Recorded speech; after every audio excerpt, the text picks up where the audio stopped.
In 1921, a young Alaskan native woman stepped onto a ship bound for one of the most treacherous islands in the Arctic.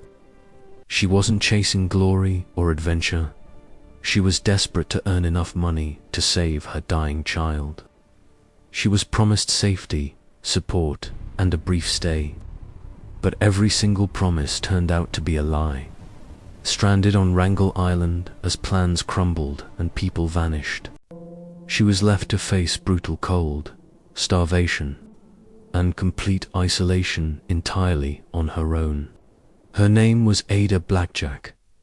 Ada was born in 1898 on Alaska's Seward Peninsula, in a native settlement where weather wasn't scenery, it was law.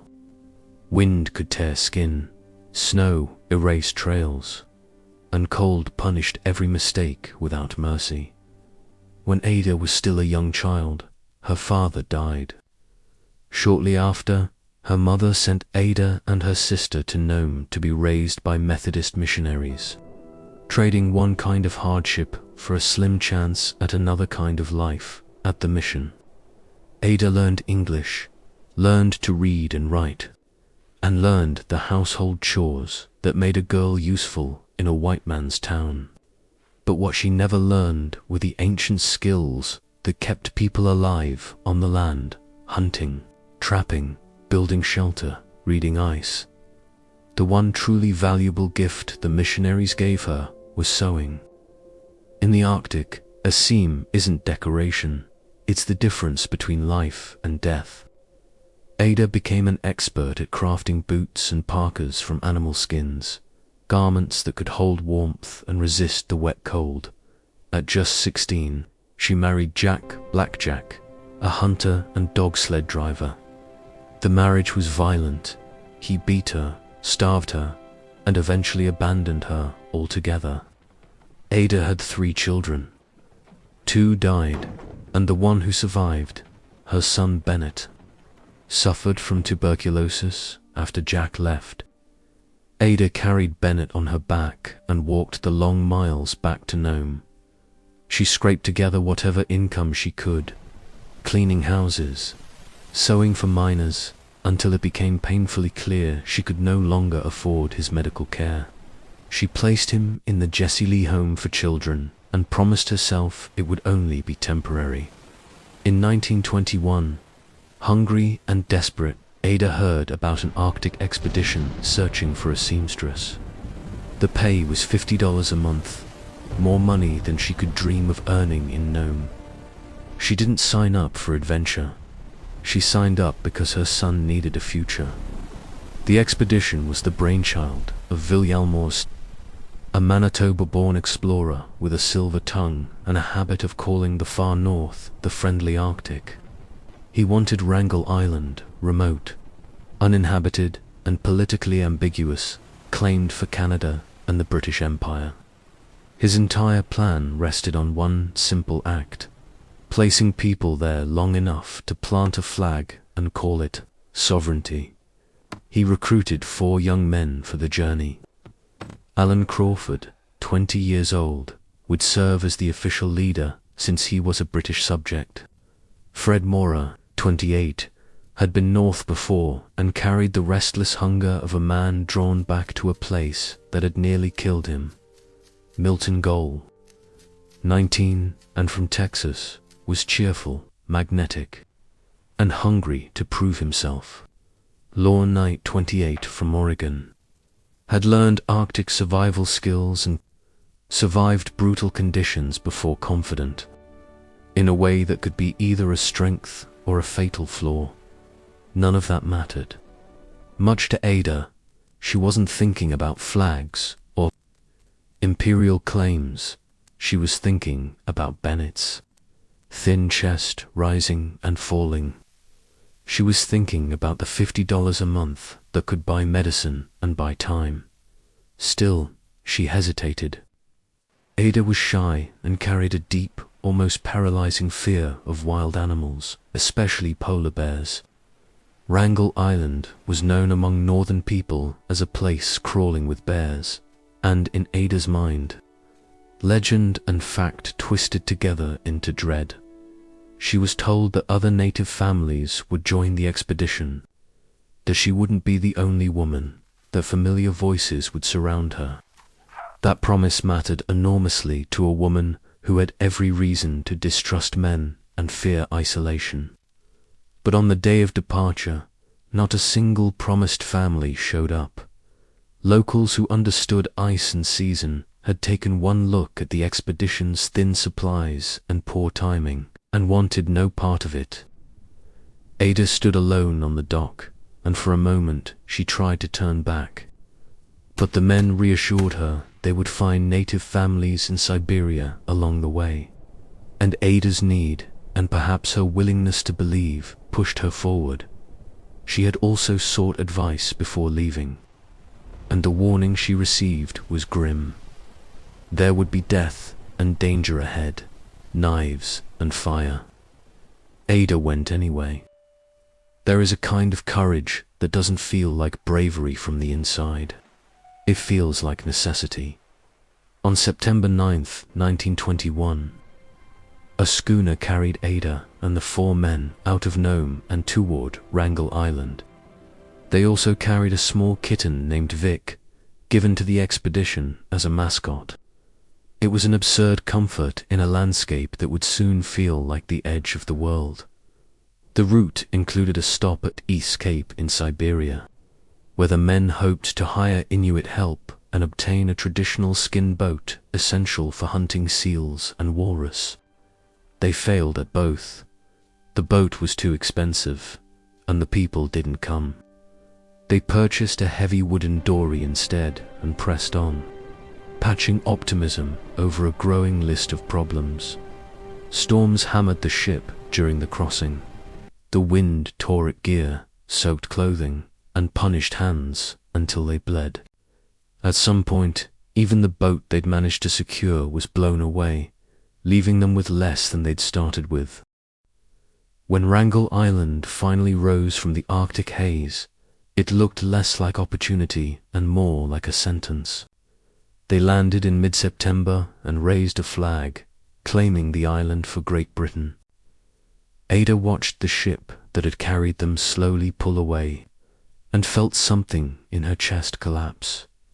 Part of her wanted to chase after it. Part of her understood she had already crossed a line she could never uncross. The men turned to the business of building a camp. Ada turned away to hide her tears. The island had no trees, but it offered driftwood, enough to build, enough to burn. They set up tents and began constructing a winter shelter against a hillside, a frame of logs, walls reinforced with snow blocks, a roof insulated with sod. A wood-burning stove would be its beating heart. Inside, tents were rigged within the structure for extra warmth. Ada's sleeping space doubled as the kitchen, while the men's quarters were larger. Even at the edge of the world, hierarchy found a way to take up space. In the beginning, the expedition felt almost manageable. Alan unpacked scientific instruments and books, intent on documenting the island's geology and wildlife. The men hiked, recorded observations, trapped foxes, and hunted when they could, though their skill with firearms was uneven at best. Ada worked without stopping cooking, cleaning, mending, sewing garments from animal skins, scraping hides, keeping the entire camp from falling apart. In the evenings, there were brief flickers of warmth. Alan's bad jokes, Lorne's invented poems, Ada singing hymns quietly to herself, Milton typing away on his typewriter. Vic the cat wove through their legs, stealing heat from anyone who would stand still. But isolation creates its own kind of weather. Within weeks, Ada's homesickness darkened into something heavier and harder to carry. She cried often, sometimes without being able to stop, thinking about Bennett until the thought itself became painful. The men, young, restless, and completely untrained in compassion, didn't understand her grief. They teased her. They distrusted her. when she refused to patch a pair of boots. Lorne tied her to a flagpole until she agreed, not as discipline, but as a raw demonstration of power. It told Ada exactly where she stood in their private world. Her terror of polar bears made everything worse. Bears appeared regularly around camp, sometimes close enough that the line between wilderness and safety simply vanished. One night, alone while the men were away, Ada heard heavy footsteps circling the tent, sniffing, snorting, breathing. It was the intimate sound of a predator deciding whether you were food. Ada stayed motionless in the dark as the fire died and cold flooded in around her. She waited for the men to return the way a drowning person waits for air, and when Milton arrived and shot the bear, he found her rigid with terror and exhaustion as winter deepened. The expedition's supplies dwindled far faster than anyone had planned. The cold forced them inside for long, crushing stretches, and the wind howled against their walls with the fury of something alive. Months of darkness settled over the island, and the human mind, never built for endless night, began to quietly crack. Then came the first great betrayal from the outside world. The relief ship did not come in 1922. Stephenson had arranged for a vessel called the Silver Wave to bring fresh supplies, reinforcements, and letters from home, proof that the rest of the world still existed. The ship fought through ice, failed to reach the island, and turned back. Ada and the men watched the horizon for weeks, searching for any trace of canvas or smoke. By mid-September, they knew the truth. No ship was coming. Their 6 months of provisions were gone, and from that point forward, they would have to survive entirely on what they could kill. The winter of 1922 to 1923 was not simply cold. It was subtractive, stripping away comforts first, then strength, then hope. Coffee, tobacco, and potatoes disappeared, and soon after, the signs of scurvy began to appear. Scurvy is not romantic. It is a disease that dismantles the body with slow, grinding cruelty, gums softening, teeth loosening, joints screaming with pain, bruises blooming across skin, exhaustion becoming a permanent companion. The cure was fresh vegetables and citrus, which were impossible. The only defense available was fresh raw meat and organs, which carried trace amounts of vitamin C. The men began planning a desperate crossing. They would travel across the sea ice to Siberia and then hundreds of miles to the nearest wireless station to summon rescue. The distance was enormous, the ice unstable, their dogs too few. But starvation has a way of making impossible plans seem reasonable. In January 1923, they tried.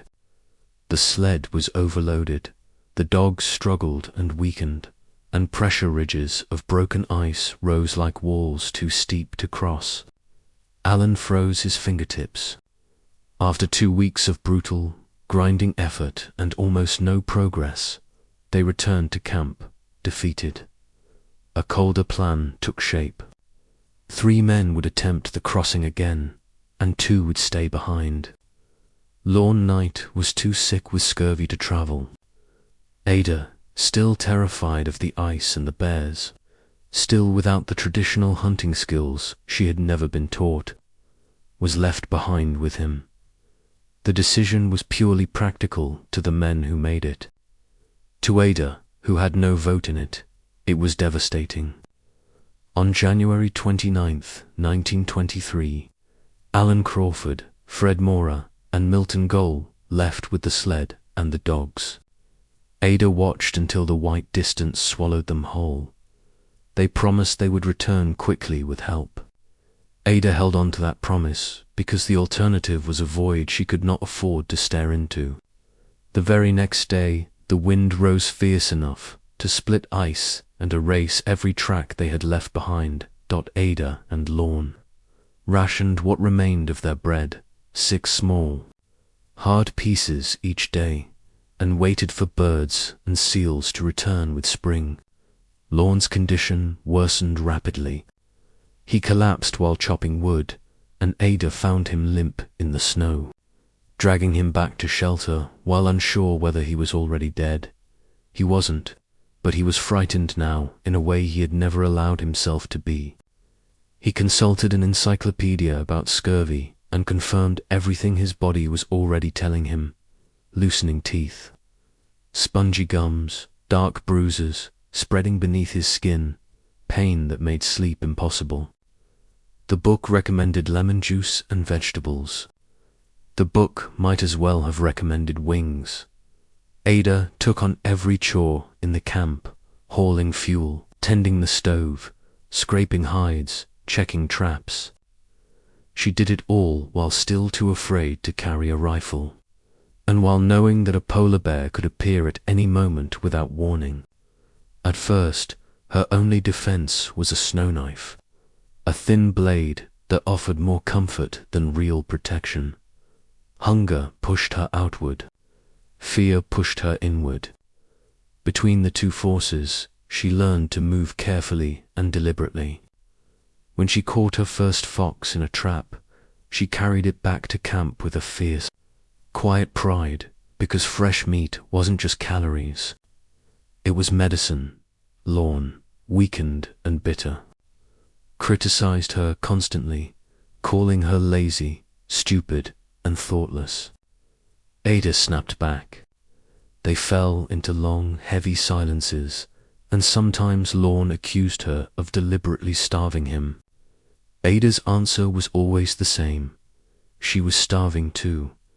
There were stretches when Ada became too sick to trap, her body failing under the weight of hunger and exhaustion. In those weeks, the margin between survival and death narrowed to almost nothing. Ada began writing in her journal, and in one entry she imagined her own death, what Bennett should be told, what he should receive. She wrote it the way poor people write wills, not as a legal document, but as a prayer against being forgotten. And then, gradually, something changed inside her. It wasn't a single dramatic moment. It was a slow hardening, a quiet shift from panic to procedure. She began to learn the island the way the men had tried to learn it, through repetition, through attention, through the simple, brutal acceptance that no one else was coming to do it for her. She trapped more effectively. She learned to kill what she caught quickly and cleanly.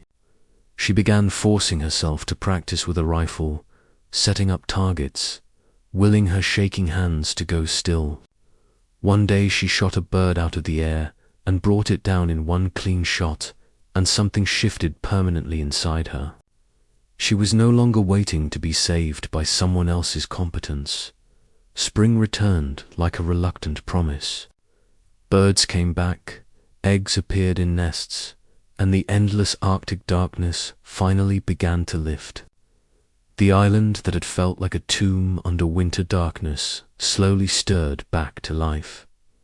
Ada gathered eggs, hunted what she could, and built a raised platform above the camp to scan both for polar bears and for ships. She also worked on constructing a small boat from wood and skins, because a boat meant access to seals and walrus, and the rich fat that could sustain a person through another winter. The wind destroyed her first attempt in a single moment. Ada started again without the luxury of giving up. Lorne did not recover.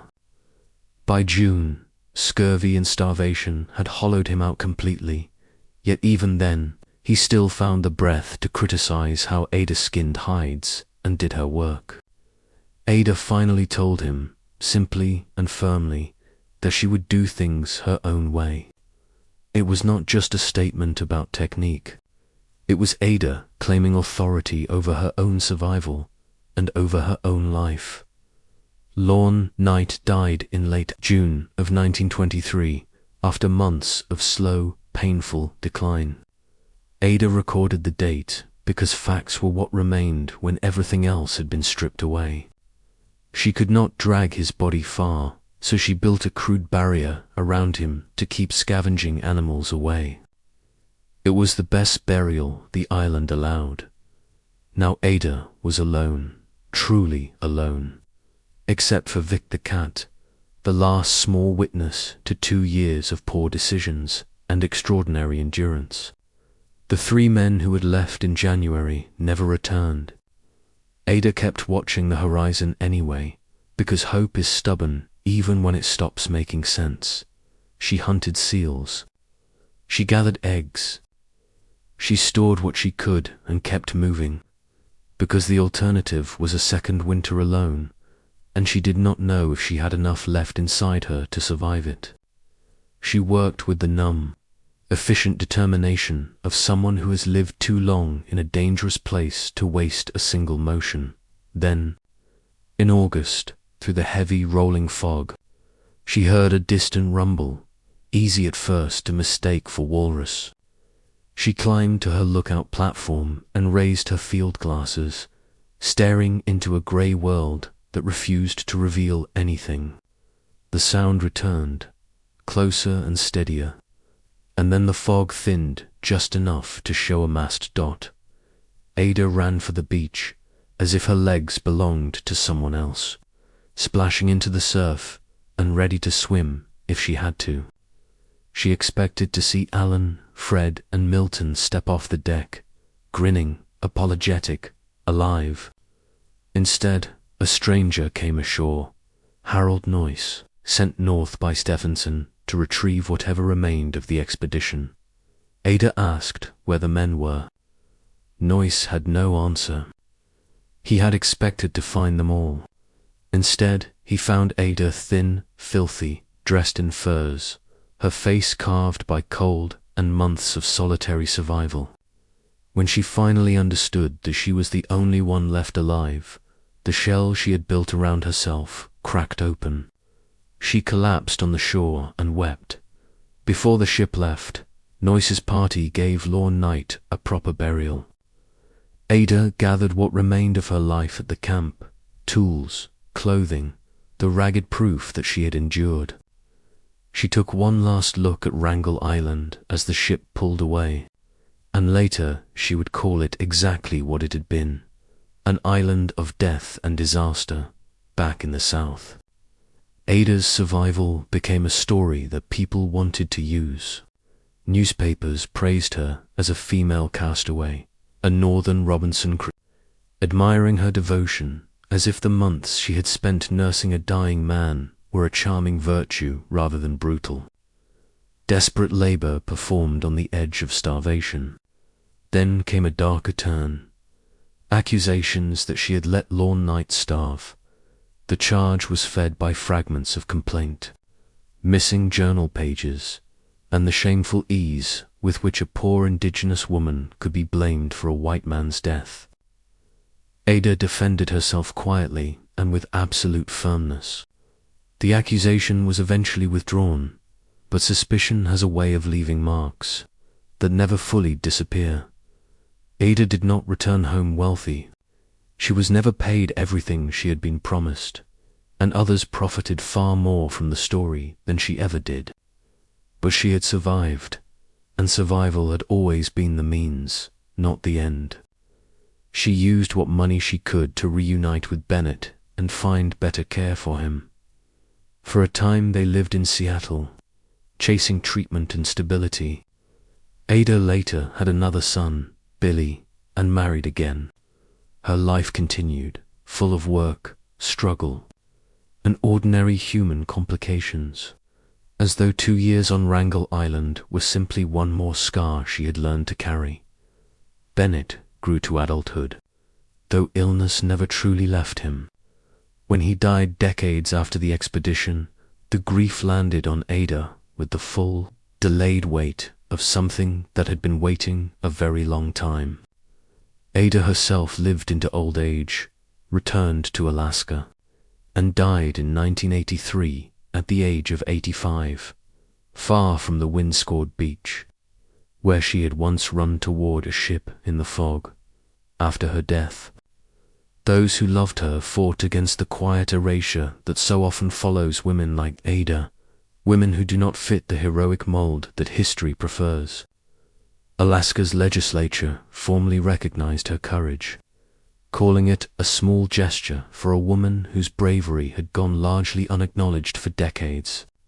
A plaque was placed at her grave, plain and direct, naming what she had been when everything else was taken from her: heroine of the Wrangel Island expedition, 1921 to 1923. If you strip her story down to its bones, it is easy to make it sound like a clean triumph, one woman outlasting 4 men in the Arctic. But that version misses what actually happened. Ada was not sent north because anyone believed she would become a legend. She was sent because her sewing could keep other people warm, and because her poverty left a very little room to say no. She arrived on that island without the hunting knowledge her ancestors would have considered essential, carrying a fear of the animals that dominated every shore. She was mocked, humiliated, and mistreated. She watched confident men make catastrophic decisions, watched promised rescue fail to arrive, watched scurvy destroy a strong body, and watched 3 men disappear into the sea ice and never come back. And then she did what the Arctic forces on people when it has stripped away every other option. She adapted. She learned to hunt because hunger was not open to negotiation. She learned to shoot because fear never fed anyone. She learned to work through sickness because no one else was going to do the work. She learned to keep moving after death because stopping was the same as dying. She survived not through some clean, cinematic act of heroism, but through relentless, exhausting persistence, the kind that almost never looks heroic from the inside. When Ada was asked later what had kept her alive, she spoke of her son. She had to live for him. It wasn't a line crafted for drama. It was the most practical truth she had. In the Arctic, love can be as real a survival tool as a rifle or a trapline. It can keep your hands moving when your mind is begging you to lie down. It can make you stand up one more time in a world that is perfectly content to watch you fall. Wrangel Island took almost everything from Ada Blackjack. It did not take her will. If this story moved you, challenged you, or made you rethink what human beings are truly capable of, under pressure, take a moment right now to hit that like button. It costs you nothing, but it helps this channel reach so many more people. And if you want more true stories of survival, exploration, and the razor-thin line between failure and triumph, make sure you subscribe so you never miss one. Thanks for watching. I'll see you in the next story.